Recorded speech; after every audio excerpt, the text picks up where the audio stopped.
보혈의 능력을 경험하라는 제목으로 이 시간 함께 은혜를 나누도록 하겠습니다. 우리가 예수님을 믿고 성령을 받은 이후에는 날마다 믿음의 실제를 경험해야 합니다. 예수님을 진짜 믿는데 마음과 행실의 변화가 오지 않고 여전히 옛 습관과 세상 방식으로 살아가고 있다면 죄로 묶여진 것입니다. 그것을 찾아서 풀어야 합니다. 묻고 푸는 답은 성경 66권 안에 있습니다. 이사야 53장 5절에서 6절입니다. 그가 찔림은 우리의 허물 때문이요 그가 상함은 우리의 죄악 때문이라. 그가 징계를 받음으로 우리가 평화를 누리고 그가 채찍에 맞음으로 우리가 나음을 받았도다. 우리는 다 양 같아서 그릇 행하여 각기 제 길로 갔거늘 여호와께서는 우리의 죄악을 그에게 담당시키셨도다. 아멘. 주님께서 하나님의 법을 위반한 우리의 죄악과 허물을 사하여 주기 위해서 친히 찔리고 상함을 입었다는 말씀입니다. 죄값으로 영이 죽은 우리를 대신해서 예수님께서 죽음으로써 죄값을 치러 주셨습니다. 아무 죄가 없으신 예수님께서 내 죄로 인하여 얼굴에 채찍에 맞음과 주먹으로 치고 또 손바닥으로 때리고 조롱을 당하는 상함을 입었습니다. 우리의 죄값으로 사단에게 온갖 멸시와 조롱과 발가벗겨지는 수치와 모욕을 당하고 마지막에 죽임을 당하였습니다. 주님이 찔림과 상함과 징계를 받음으로써 죄로 원수가 되었던 우리가 하나님과 평화를 누리고 죄로 인한 모든 상처와 질병으로부터 나음을 입었다는 말씀입니다. 예수님께서 왜 머리에 가시면류관을 쓰셨을까요? 아담으로부터 물려받은 죄, 내가 하나님이 되고자 하는 그 교만과 악한 생각의 저주를 끊어주기 위함입니다. 첫째 사람 아담과 하와가 선악과를 먹고 타락해서 내려온 저주를 끊어주기 위해서 예수님께서 가시면류관을 쓰셨다는 것이죠. 원죄와 자범죄로 부패하고 타락한 인간이 스스로 이러한 죄를 구원할 수 없기에 하나님께서 우리의 죄악을 예수님께 담당시키심으로써 구원의 길을 열어주셨습니다. 하나님께 나아가는 길과 모든 죄 문제 해결, 영생 등 그 모든 인생의 모든 문제는 예수 그리스도를 통해서만 해결받을 수 있습니다. 아담이 하와가 주는 선악과를 먹고 하나님께 저주를 선고받았는데요. 창세기 3장 17절에서 18절에 땅은 너로 말미암아 저주를 받고 너는 내 평생에 수고하여야 그 소산을 먹으리라. 땅이 내게 가시덤불과 엉겅퀴를 낼 것이라고 했어요. 아담은 선악과를 먹고 마음의 땅이 저주를 받음으로 해서 그 육체와 환경에 저주가 임했는데요. 가시덤불과 엉겅퀴가 영적으로 무엇을 의미할까요? 예수님께서 말씀하신 가시떨기의 마음 밭을 통해서 우리가 깨달을 수 있지요. 마태복음 13장 22절에 가시떨기에 뿌려졌다는 것은 세상의 염려와 재물의 유혹에 말씀이 막혀 결실하지 못하는 자유라고 말씀하고 있어요. 그러니까 염려라는 그 헬라어 메림나라고 하는데 마음이 나뉘다, 분열되다라는 뜻을 가지고 있어요. 생각과 감정이 판단이 세상을 향한 욕구로 인해서 마음이 나누어진 그 상태, 그러므로 해서 모든 일에 정함이 없다는 거예요. 두 마음을 품고 기도를 하기 때문에 응답을 받지 못한다는 것이죠. 영원한 세계에 대한 가치보다는 눈에 보이는 이 세상에 눈에 보이는 것들만 쫓아다니면서 무엇을 먹을까, 입을까, 마실까 에 더 관심을 가지고 살다 보니까 염려하게 되는 것이에요. 그런데 우리 믿는 사람들이 먹고 사는 문제로 염려하지 않아도 되는 것은 주님은 우리가 무엇이 필요한지 쓸 것을 미리 다 아시고 가장 좋은 때에 그에 알맞게 채워주시기 때문이에요. 우리가 욕심만 내려놓는다면 주님이 공급하시는 것을 받아 누리며 염려하지 않고 살 수가 있습니다. 우리가 이 세상에 살면서 필요한 것들을 공급받는 것은 내 힘으로 수고해서 얻는 것이 아니고요. 주님의 은혜로 받아 누리는 것이에요. 내가 내 힘으로 애쓰고 힘쓰고 모든 것을 공급받으려고 하는 그 자체는 첫사람 아담의 죄로 인한 저주의 묶임입니다. 우리는 물질의 어려움으로 순간 염려가 찾아오더라도 하나님이 때마다 필요를 채워주실 것을 믿고 자족하며 감사하는 삶을 살아야 합니다. 재물의 유혹이란 일상에 필요한 것 이상의 재물을 탐하고 자기를 위하여 쌓아두려고 하는 것들을 말하는데요. 필요 이상을 탐할 때는 마귀가 역사라고 마귀의 유혹을 받게 되어 있어요. 세상 사람들이 싸우는 이유는 거의가 두 번째입니다.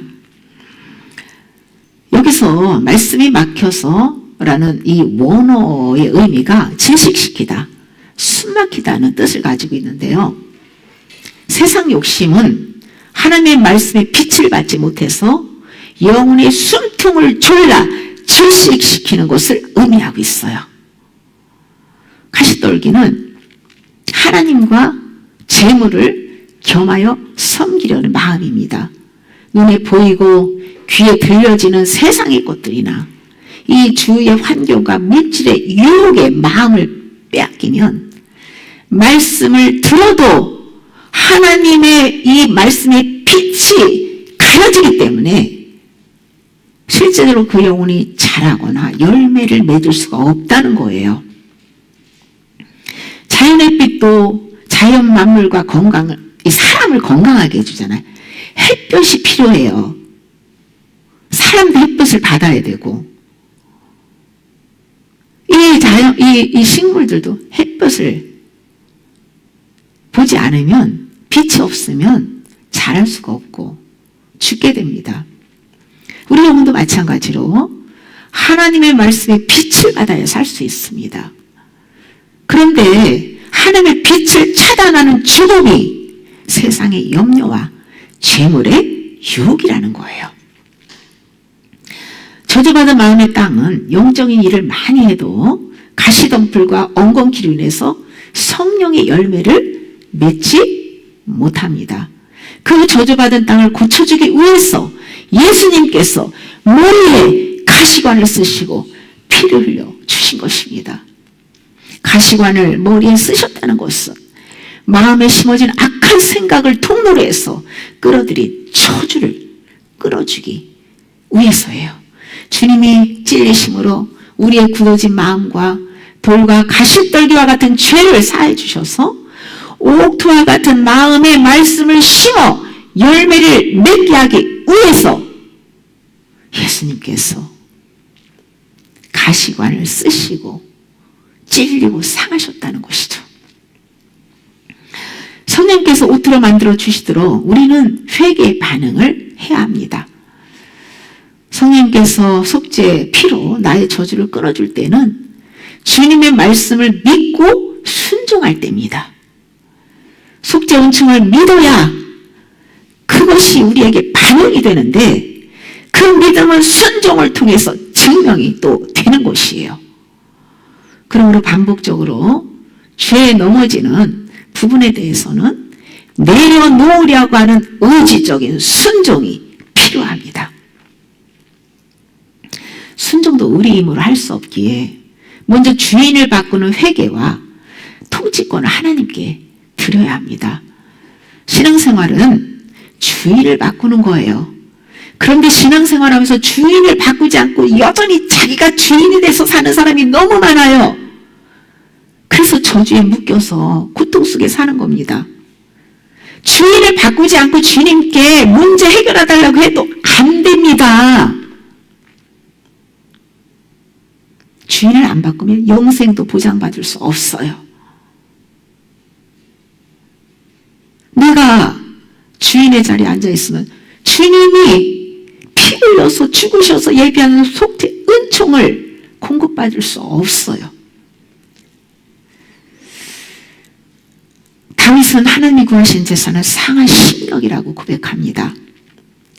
우리의 예배는 번제를 드리듯이 나의 전부를 하나님 앞에 드리는 완전한 포기입니다. 예배 드릴 때마다 와서 하나님 앞에 다 내려놓고 일상의 삶에서도 나를 날마다 믿음으로 하나님 앞에 올려드리고 맡기고 포기하는 삶을 사는 것이 산 제사, 산 예배예요.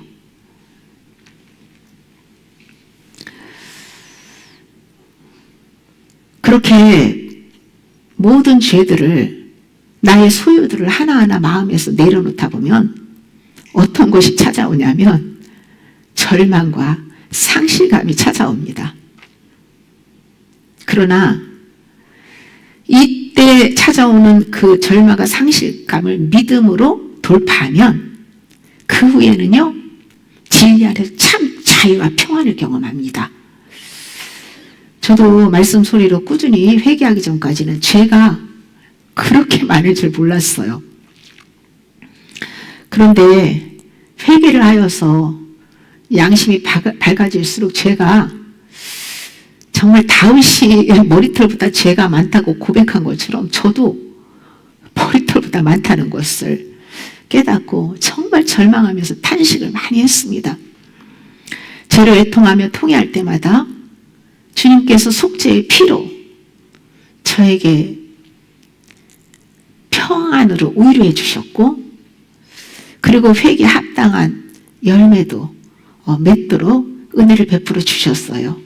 거저주시는 주님의 실제적인 은혜를 경험하기 때문에 어떤 손해가 와도, 가까운 사람들로부터 핍박과 욕을 받아도 끝까지 포기하지 않고 지속적인 회개의 삶을 살게 되는 곳이에요.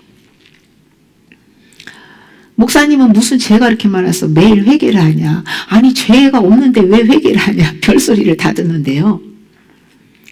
그것은 겉으로 죄 짓는 게 아니고 아담으로부터 물려받은 내면의 불순한 동기, 생각, 그리고 정욕적인 그런 그 육신의 그런 것들이요, 우리 안에 얼마나 많은지 모릅니다. 그걸 다 버리는 회개를 해야 합니다.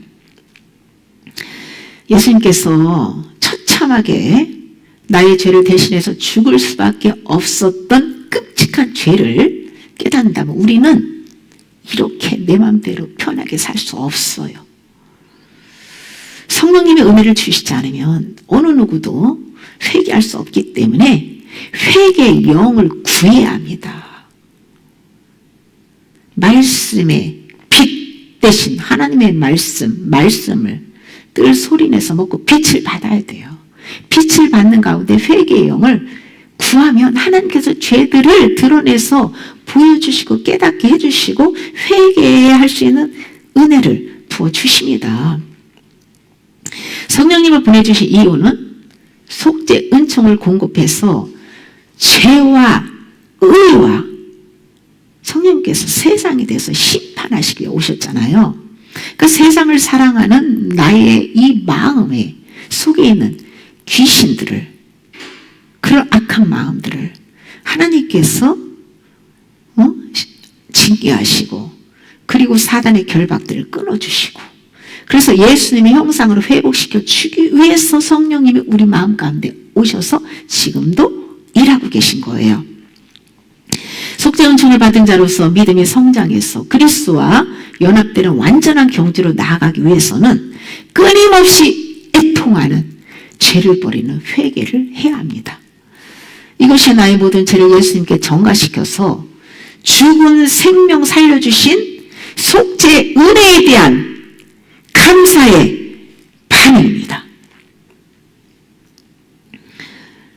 속죄 은혜에 감사하지 못하는 사람은 회개도 못하죠. 회개를 하는 사람이 하나님의 속죄 은혜에 감사하며 믿음의 반응을 하는 것이에요.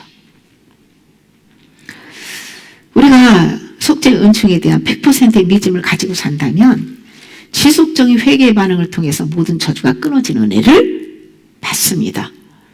결과적으로는 선택받은 영혼들의 집값을 예수님께서 이미 다 지불 하셨기 때문에 예수님의 의를 힘입어 우리가 하나님 아버지께 나아갈 수 있는 자녀의 권세를 얻어서 지금 누리고 있는 거예요.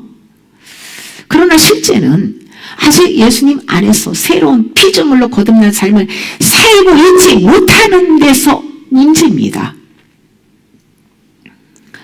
이것은 성령을 모실 때는 죽은 영만 살아나는 것이지 아직 부패한 혼과 육은 죽은 상태로 있기 때문이에요.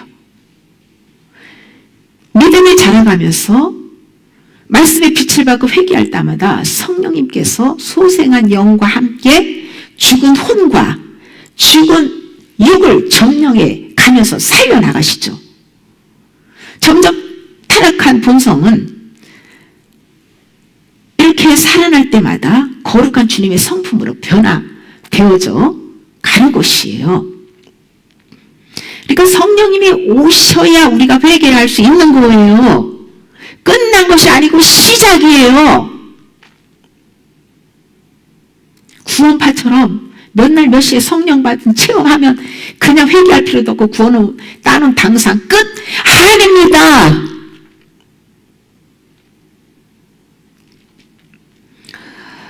출애굽할 때 어린 양의 피로 구원받고 거듭 태어난 영혼이 광야로 나와서 장성한 믿음으로 성장하는 과정에서 속죄 은총으로 모든 저주가 끊어지는 경험을 하게 됩니다. 이 모든 구원의 역사가 예수님께서 이미 이루어 놓으신 속죄 은총을 믿고 반응할 때 실제를 경험하게 되는 것이에요. 추상적인 믿음은 가짜예요. 진짜 믿음의 실제를 우리는 경험하며 살아야 돼요. 그러므로 이미 선택받은 영혼들의 모든 죄는 예수님께서 다 이루어 놓으셨다는 사실을 우리가 일단 믿고 신앙생활을 해야 돼요. 그 믿음을 가지고 있어야 죄에 넘어져도 마귀에게 정죄당하지 않고 대적할 수 있습니다. 그리고 주님이 죄를 다 해결해 주심을 믿고 드러내준 죄마다 성령님이 오셨기 때문에 주님이 빛이시기 때문에 어둠 속에는 죄를 드러내 주시는 거예요. 그때마다 드러내 주셔서 감사합니다 하고 그 죄를 인정하고 주님께 올려드리면 그 죄에서 벗어나 은혜를 받습니다. 주님이 우리의 죄를 채찍에 맞고 징계를 받음으로 우리가 나음을 입었어요. 로마 채찍 끝에는 납덩어리나 못, 또 날카로운 철사 같은 것이 매달려 있어서 그것으로 주님의 몸을 딱 치면요, 그냥 박혀서 살찜까지 같이 떨어져 나면서 피를 흘렸어요. 그러니까 얼마나 우리 죄가 끔찍한지를 주님이 처참하게 죽으신 것을 보면 알 수 있는 거예요. 우리가 예수님을 믿을 때 성령께서 오시는 순간 저주에 묶여 죽은 영은 단번에 살아납니다. 그러나 부패하고 타락한 혼과 육으로 지은 죄는 회개할 때마다 주님의 피로 고침받고 나음을 입게 됩니다. 영을 강건하게 하고 죽은 혼과 육을 살리기 위해서 믿음의 선포로 예수님의 피가 지속적으로 흐르게 해야 돼요. 어떻게 해요? 예수님의 보혈로 날마다 씻고 그 보혈로 덮는 또 믿음의 반응을 해야죠. 예수님은 골고다 즉 해골이라는 곳에서 십자가에 달려 죽으셨습니다. 아담의 유전죄로 해골과 같은 죽은 자를 살리기 위해서 저와 여러분들이 성령님 오시기 전에 해골이었어요. 해골. 죽은 영이었어요. 그 죽은 자를 살리기 위해서 피 한 방울 남기지 않고 다 흘려주심으로 해서 우리 죄를 사해주시고 자녀 삼아주셨어요.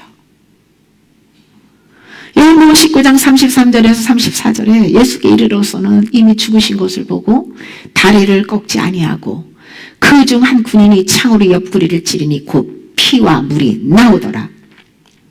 다리를 꺾지 않은 것이 출애굽기 12장 46절에 6월절 어린 양의 뼈도 꺾지 말라는 말씀을 이루기 위해서 6월절의 어린 양은 예수님을 상징하잖아요. 피는 다 흘려도 십자가에 달려 채찍에 맞고 십자가에 달려서 모든 피가 다 흘러도요 심장에는 남아있답니다. 심장에 있는 피까지 다 흘려서 온전한 제물이 되게 하기 위해서 하나님께서 그 로마 군병 그 사람의 손을 비워서 창으로 심장을 찌르게 한 거예요. 피와 물이 나왔다는 것은 예수님과 하나님은 한 분이심을 계시하고 있는 거예요. 요한일서 5장 6절에서 8절에 보시면 이는 물과 피로 임하시니니 곧 예수 그리스도라. 물로만이 아니라 물과 피로 임하셨고 증언하는 이는 성령이시니 성령은 진리니라. 증언하는 이가 셋이니 성령과 물과 피라 또한 합하여 하나이니라. 하나님은 생수의 근원이세요. 물과 피를 흘렸다는 것은 예수님이 곧 하나님이시다라는 것을 계시해 주는 거예요. 예수님은 말씀이시고요. 말씀은 곧 하나님이시라고 하셨죠. 성령님은 진리이시죠. 진리의 영이죠. 생수의 강이죠. 그러니까 성부, 성자, 성령, 삼위일체는 한 분이시라는 거예요. 예수님은 하나님이시라는 거예요. 하나님이신 예수님은 우리를 위해서 죽으셨어요. 예수님이 우리를 대신하여 물과 피를 다 흘려주시고 십자가를 죽으셨기 때문에 우리의 아담으로부터 물려받은 죄, 그 죄가 다 해결받았고 더 이상 회개와 고난을 받았어요 이미. 그런데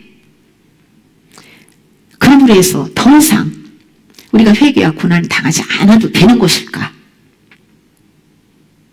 주님이 다 이뤄 놓으셔 내 죄 다 용서해 주셨으니 나는 더 이상 회개하지 않아도 되고 이제는 고난받지 않아도 돼. 과연 그럴까요? 베드로전서 2장 21절에 그리스도도 너희를 위하여 고난을 받으사 너희에게 본을 끼쳐 그 자취를 따라오려 함이라 하셨느니라. 본을 끼쳤어요.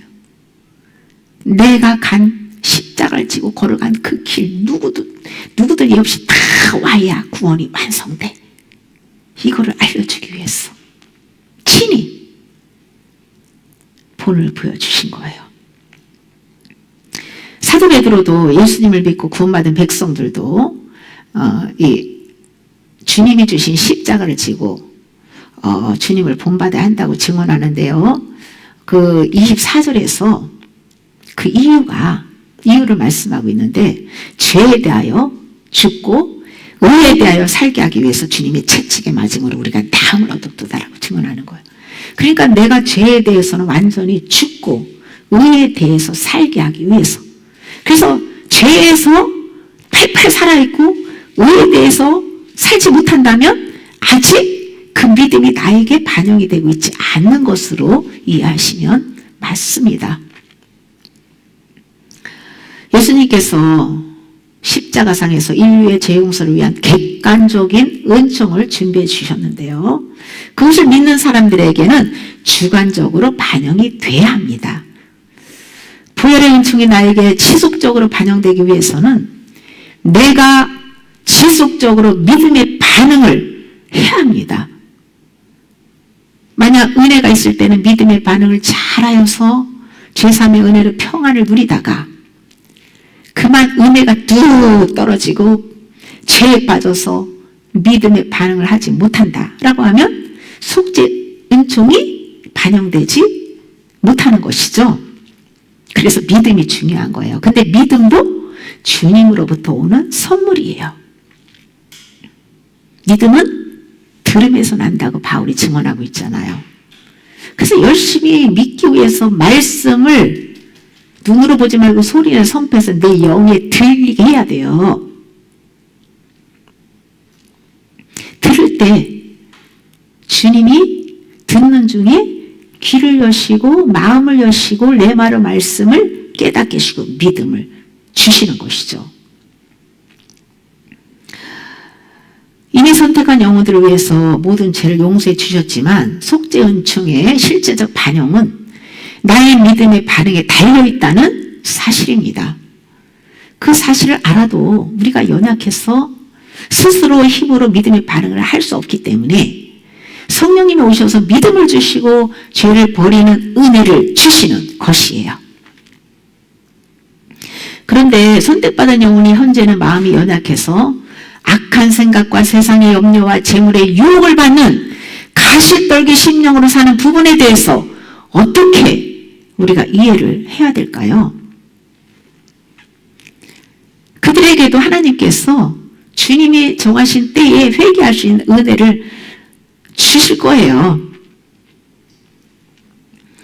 주님이 양으로서 하나님의 자녀로서 주님이 선택하셨다면 반드시 하나님께서 회개시켜가지고 그 영혼을 완전히 믿음이 자라게 해서 그리스도와 연합시키는 은혜를 베풀어 주실 것이죠. 그러나 이 상태로 끝까지 회개를 하지 않고 내가 주인이 돼서 가시떨기 밭의 심령으로 살아간다면 그 쭉정이가 돼서 버림당할 수도 있다고 성경은 증언하고 있지요. 근데 이런 예수님의 속죄 은혜를 통해서 구원받고 바로 구원받고 나서 이 죄의 문제가 완전히 뿌리 뽑아주지 않는 것은 이스라엘 백성을 통해서 알 수가 있죠. 이스라엘 백성들이 출애굽해서 광야로 나와서 광야에서 40년 연단받으며 말씀 지키는 훈련을 받고 그러면서 애굽에서 할례받고 나왔던 그 60만 명의 대표로 모든 사람을 대표해서 말씀하고 있죠. 장정 60만 명을. 그 1세대는 광야에서 다 죽이잖아요. 그것은 우리의 아담의 이 생명을 받고 살아온 이 자아, 그 엄청난 이 세포마다 모든 게 다 생각보다가 다 죄야, 죄. 그 모든 죄들을 다 광야에서 죽이시고 그리고 새로 태어난 그런 영혼들을 거듭난 영혼들을 가나안 땅으로 입성시켜서 그 가나안 땅 입구의 할례산에서 그들에게 새로 거듭난 영혼들 할례를 광야에서는 받지 못했잖아요. 어디서 받느냐? 가나안 땅 들어가서 입구 할례산에서 할례를 받아요. 그 할례를 행하고 나서 하나님께서 뭐라고 말씀하시면 애굽의 수치가 굴러 떨어졌다라고 하는 거예요. 거기서 비로소 애굽의 수치, 아담으로부터 물려받은 모든 저주, 원죄, 모든 게 다 뿌리 뽑히는 은혜를 받게 되고 구원이 완성되고 완전한 그리스도와 연합이 되고 흰옷을 입는 경험을 말씀하고 있어요. 그러니까 주님은 이미 성경에 답을 다 제시해주고 있어요. 그것을 모르고 깨닫지 못할 뿐이죠. 그래서 이 죄 문제가 해결된 만큼 우리는 내 안에 내가 죽고 그리스도가 사는 경험을 하게 되고 가나안 땅에 들어가서야 완전히 나는 죽고 그리스도로 사는 그런 경험적 믿음 생활을 하게 되는 것이죠. 광야길에서는요, 말씀을 듣는 즉시 믿고 신뢰하고 순종하면 저주는 끊어지는데 인간은 원죄와 마귀로 인하여 어린아이같이 단순하게 믿고 순종하지를 못합니다. 그런 이유로 하나님은 채찍질을 하셔서 믿음을 주시고 순종케 하셔요. 저주를 끊어주기 위해서 채찍질 하시고 징계하신다는 것이죠. 히브리서 12장 6절에 주께서 사랑하는 자를 징계하시고 그가 받아들이시는 아들마다 채찍질 하심이라. 징계가 없으면 사생자라고 했어요. 그러니까 징계받는 것은 주님의 사랑의 표현으로 받으시면 됩니다. 연단받으면 회개하지 못함으로 영혼이 비참한 상태에 빠진 라오디게아 목회자를 향해서 주님께서 계시록 3장 19절에 무릇 내가 사랑하는 자를 책망하여 징계하노니 그러므로 내가 열심을 내라 회개하라고 말씀하고 있어요.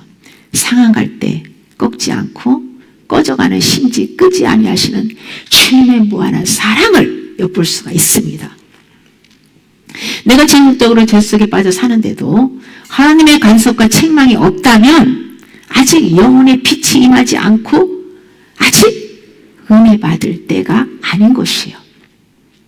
아삽은 시편 73편 14절에 나는 종일 재난을 당하며 아침마다 징벌을 받았도다 라고 고백합니다. 왜 아침에 징벌을 받을까요? 빛이 없으면 어둠 속에서 죄를 깨닫고 회개하지 못하기 때문이에요. 그래서 말씀의 빛이 마음에 비추어져야 감춰진 죄를 깨닫고 회개할 수가 있어요.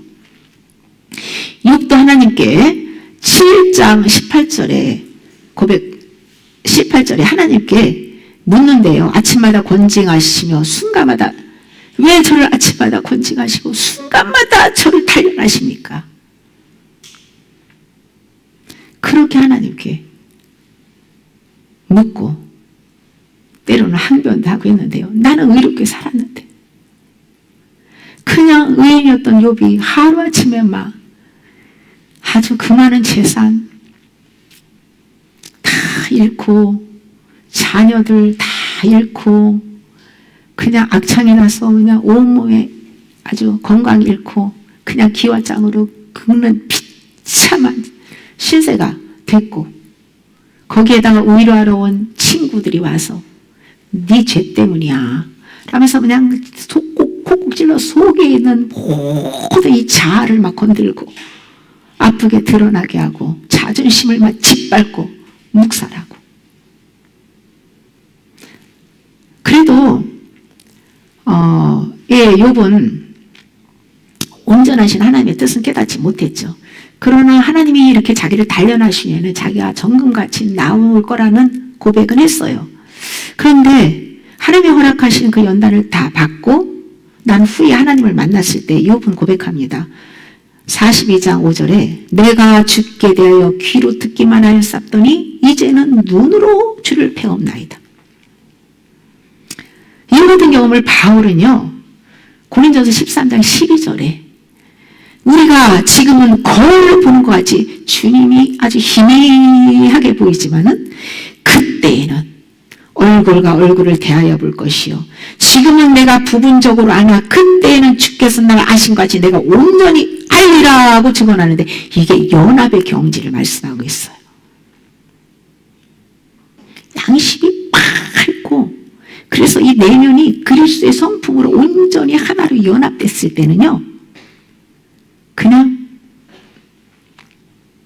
주님을 얼굴과 얼굴을 대하는 것처럼 그냥 주님이 나를 전부 아는 것처럼 나도 주님을 알게 된다는 거예요.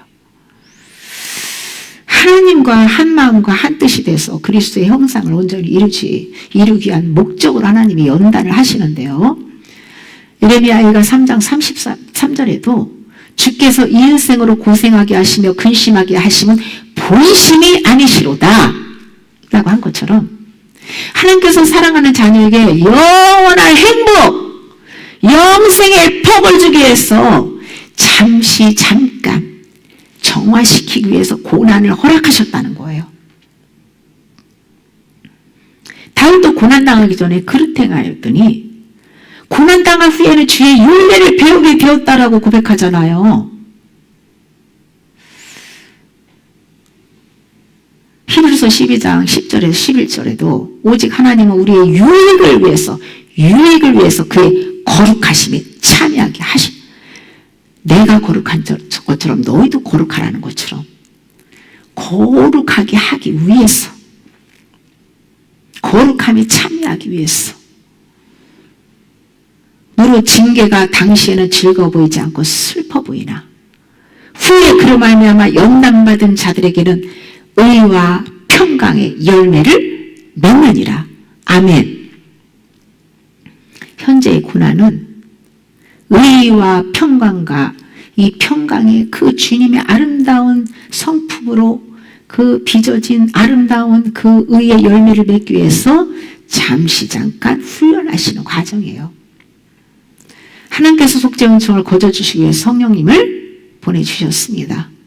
성령님은 예수님의 속죄 은총을 공급하는 배달부와 같습니다. 성령님께서 징계와 채찍질로 회개시키고 그리스도의 남은 고난에 동참시켜서 의와 평강의 열매를 맺게 하십니다.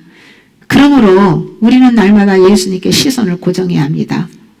히브리서 3장 1절에 대제사장이신 예수님을 깊이 생각하라고 말씀하고 있어요. 예수님의 피로 구원받은 우리는 예수님께 집중하고 모든 일에 있어서 예수님 중심으로 생각하고 말하고 행동해야 합니다.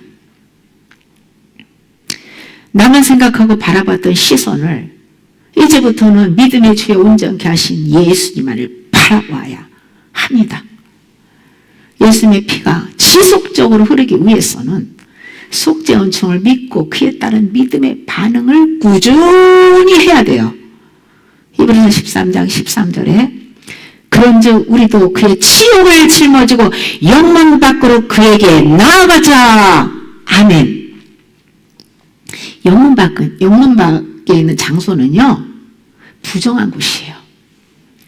예수님께서도 우리의 죄를 짊어지시고 수치스럽고 불결한 존재로 치부돼서 예루살렘 진영 밖으로 쫓겨나서 해골이라는 그곳에서 십자가에 달려 죽임당하셨습니다.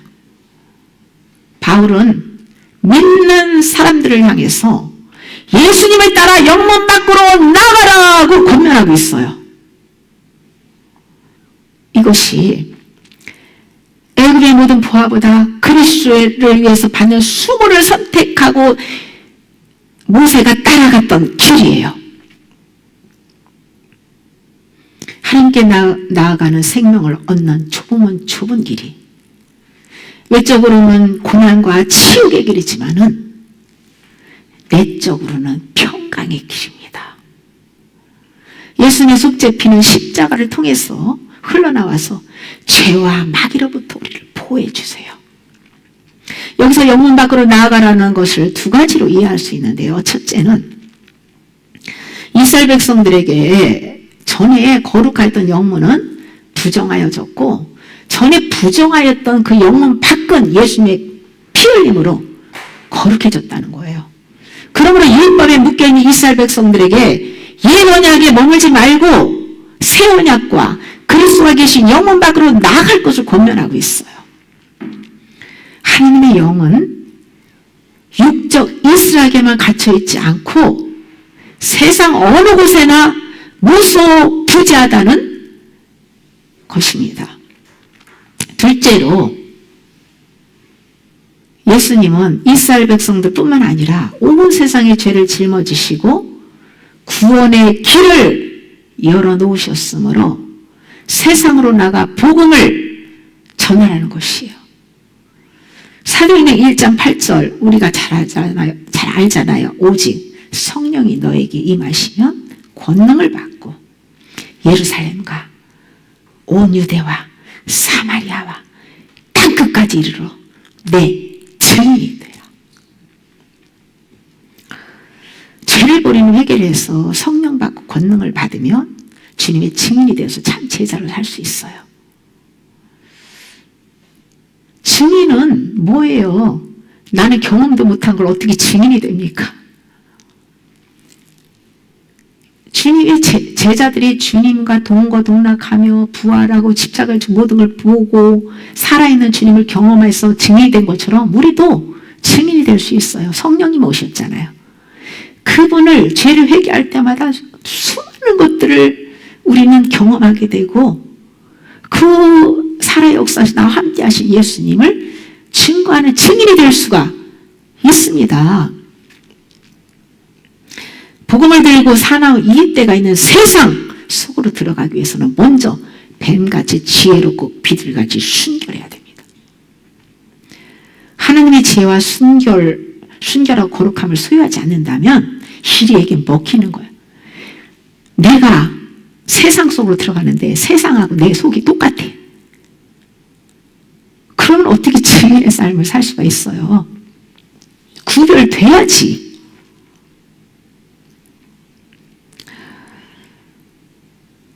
주님께서 죄와 어둠에 지혜받지 않고 보여주기 위해서 예수님이 지신 수치와 치욕과 고난의 십자가를 지어주셨는데요. 십자가가 나를 겸손하게 하고 지속적으로 하나님의 은혜를 받을 수 있는 통로입니다. 내가 사는 세상이 영혼 밖이에요. 세상 신이 다스리는 부정한 곳입니다. 예수님을 믿지 않는 장수와 불신자들이 영혼 밖이에요. 영혼 밖으로 나가서 복음을 전하기 위해서는 먼저 자기 부인의 십자가 지고 빛과 소금이 되어야 합니다. 마귀와 죄는 어둠으로부터 영혼을 부패하고 썩게 하고 죽입니다. 그 어둠을 몰아내고 부패하고 썩지 않게 하는 것이 하나님의 빛이고 소금 언약이에요. 성령으로부터 나오는 그 말씀의 빛과 소금과 같은 능력과 은사들이 영혼들을 살리고 치유하고 회복시킵니다. 주님께서 너희는 빛이 돼서 그 성령으로부터 오는 선하고 착한 행실을 통해서 하나님께 영광 돌리라고 말씀하고 있어요. 너희는 소금이야. 소금이 만일 그 맛을 잃으면 소금은 쓸데가 없어. 갖다 버려지게 돼. 소금은 맛을 내야 돼요. 짠맛을 내야 돼요. 소금의 역할.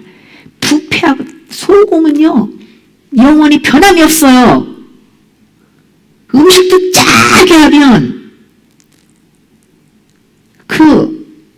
그 세균을 없애주고 부패를 방지하게 해주는 거예요. 어둠을 몰아내는 역할이 빛이잖아요. 빛. 에베소 5장 9절에 빛의 열매는 모든 착함과 의로움과 진실함이 있느니라고 말씀하고 있잖아요. 빛의 열매, 성령을 통해 맺어지는 아름다운 그리스도의 성품으로 그것을 세상 속에서 나타내면서 지혜롭고 그리고 순결하게 그렇게 복음을 전파하라고 우리를 부르시고 사명을 주셨다는 사실입니다. 내가 살지 않고 내 안에서 그리스도가 사시도록 주인의 자리를 내어드리고 순종만 한다면 나는 세상의 빛이고 소금입니다. 가는 곳마다 만나는 사람들에게 그들의 어둠을 몰아내주고 복음을 전파해서 썩고 부패하고 타락한 심령을 치유하는 소금이 돼야 돼요.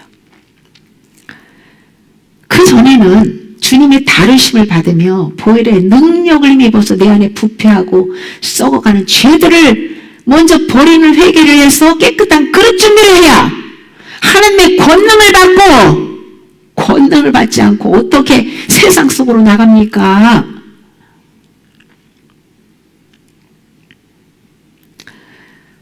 죄사함을 통한 깨끗한 그릇 준비도 주님의 권능을 받고 복음을 전파하는 것도 빛과 소금이 되는 것도 모두가 하나님의 은혜로 되어집니다. 성령의 역사로 예수님께서 흘려주신 보혈이 온 세상으로 흘러가서 복음이 들어가지 않은 곳이 지금 없다고 해요. 지금은 성경의 예언이 실제 이루어지기는 마지막 말세 치말에 우리가 살고 있어요. 가장 중요한 시대에 우리는 속죄 은총을 힘입어서 보혈로 죄를 씻고 성령의 불로 죄의 근원을 태우며 새 생명 가운데서 성령의 열매로 신부의 예복을 준비하는 저와 여러분이 되시기를 예수님의 이름으로 축복합니다. 아멘.